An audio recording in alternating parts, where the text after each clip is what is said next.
ನಮಸ್ಕಾರ. ನಾನು ಸಿಗ್ಲಿ ಬಶ್ಯಾ, ಕನ್ನಡದ ಕಂದ ಕಾನೂನು ಪಂಡಿತ ಸಿಗ್ಲಿ ಬಶ್ಯಾ. ನಾನು ಅದು ಉತ್ತರ ಕರ್ನಾಟಕದ ಬಶ್ಯಾ. ಇವತ್ತು ನಮ್ಮ ದೇಶಕ್ಕೆ ಏನು ಕೇಡುಗಾಲ ಬಂದೈತಿ. ಪ್ರತಿಯೊಂದು ರಾಜ್ಯದ ಪ್ರಜೆಗಳನ್ನು ಉದ್ದೇಶಿಸಿ ಇವತ್ತು ರಾಜ್ಯಗಳಲ್ಲಿ ಆಗ್ತಕ್ಕಂಥ ಅನಾಹುತಗಳು, ಅತ್ಯಾಚಾರಗಳು, ಭ್ರಷ್ಟಾಚಾರಗಳು, ಕೊಲೆ ಇವೆಲ್ಲವನ್ನು ಗಮನಿಸಿದಾಗ ನಮ್ಮದೇ ಆದಂಥ ಕರ್ನಾಟಕದಲ್ಲಿ ಅದು ಧರ್ಮಸ್ಥಳ ಒಂದು ಬಡ ಕುಟುಂಬದಿಂದ ಬೆಳೆದು ಬಂದಂಥ ವಿದ್ಯಾರ್ಥಿನಿ ಸೌಜನ್ಯ ಅಂಥ ವಿದ್ಯಾರ್ಥಿಯನ್ನು ಇವತ್ತು ನಾವು ಹಿಂದೂ ಅಂತಂದು ಹಿಂದೂಗಳು ತಪ್ಪು ಮಾಡಿದ್ರೆ ಅವ್ರಿಗೆ ಹಾರ ಹಾಕಿ ಸ್ವಾಗತ ಮಾಡೋದು, ಇಂಥ ಒಂದು ಕೆಟ್ಟ ಮನಸ್ಸಿಟ್ಟುಕೊಂಡು ಇವತ್ತು ಕರ್ನಾಟಕದಲ್ಲಿ ಕೆಲವೊಂದು ಬೆಳೀತಕ್ಕಂಥ ಕಿಡಿಗೇಡಿಗಳಿಗೂ ಹಾಗೂ ರಾಜ್ಯ ದ್ರೋಹಿಗಳಿಗೂ ಹಾಗೂ ಕನ್ನಡ ಭಾಷೆಯ ದ್ರೋಹಿಗಳಿಗೂ ಹಾಗೂ ಒಂದು ಧರ್ಮಕ್ಕೋಸ್ಕರ ಬದುಕಿ ತನ್ನ ಧರ್ಮನ ದೊಡ್ಡದಂತ ಹೇಳಿಕೊಂಡು ಮೆರೆದಾಡ್ತಕ್ಕಂಥ ಎಲ್ಲ ಧರ್ಮಗಳನ್ನು ಕಾಲಲ್ಲಿ ತುಳಿದು ನಡೀತಕ್ಕಂಥ ಕೆಲವೊಂದು ಪುಡಾರಿ ಪಂಗಡ ಸಂಘಟನೆಗಳು ಮತ್ತು ರಾಜಕಾರಣಿಗಳಿಗೆ ಸಿಗ್ಲಿ ಬಶ್ಯಾ ಒಂದು ಕಿವಿ ಮಾತು ಹೇಳ್ತಾನೆ. ಮುಂದಿನ ದಿನಗಳಲ್ಲಿ ಕರ್ನಾಟಕದ ಕನ್ನಡಿಗರ ಎಚ್ಚರಿಕೆಯ ಒಂದು ಹೋರಾಟ ಮಾಡಲಿಕ್ಕೆ ಸಿದ್ಧರಾಗಿರಿ. ಅದು ಸಿಗ್ಲಿ ಬಶ್ಯನ ಮುಖಾಂತರ. ಯಾರ ವಿರುದ್ಧ ಬಶ್ಯಾ ಅಂತ ನೀವು ಕೇಳಿದರೆ, ಧರ್ಮಸ್ಥಳದಲ್ಲಿ ನೂರಾರು ಅನುಮಾನಾಸ್ಪದ ಸಾವುಗಳನ್ನು ಉದ್ದೇಶಿಸಿ ಧರ್ಮಸ್ಥಳದಲ್ಲಿ ನೆಲೆಯಾಗಿ ನೂರಾರು ವರ್ಷಗಳಿಂದ ನೆಲೆಯಾಗಿ ಬದುಕ್ತಕ್ಕಂಥವರ ಮನೆಯನ್ನು ಹಾಳು ಮಾಡಿ ಆ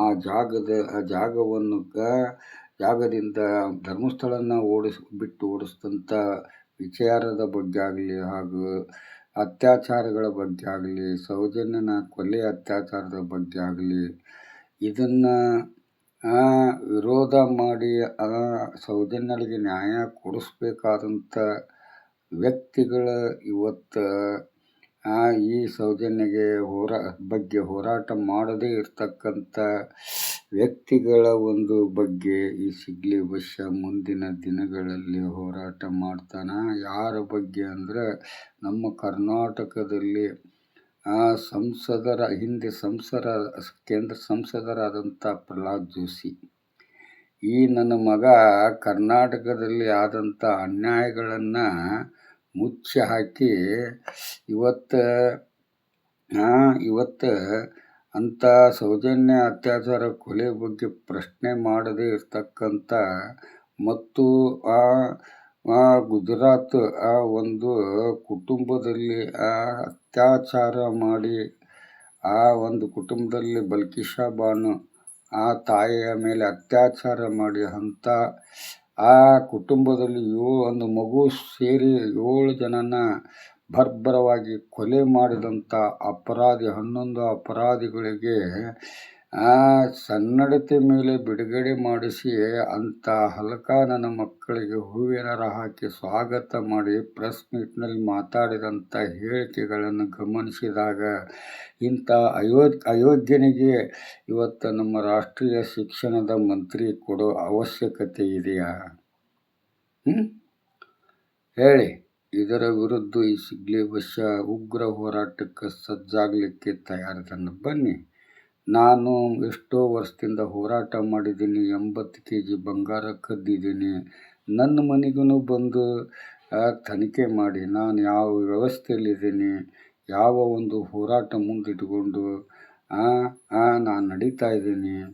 ಜನರಿಗೆ ಜಾಗೃತಿ ಕೊಡಬೇಕು, ಜನರು ಬದಲಾವಣೆ ಆಗಬೇಕು, ಪ್ರತಿಯೊಬ್ಬರಿಗೂ ನ್ಯಾಯ, ಶಿಕ್ಷಣ, ಆರ್ಥಿಕ, ಆರೋಗ್ಯ ಪ್ರತಿಯೊಂದು ವ್ಯವಸ್ಥೆಗಳನ್ನು ಮುಂದಿಟ್ಟುಕೊಂಡು ಈ ಸಿಗ್ಲಿ ಬಶ್ಯಾ ಹೋರಾಟಗಾರನಾಗಿದ್ದಾನೆ.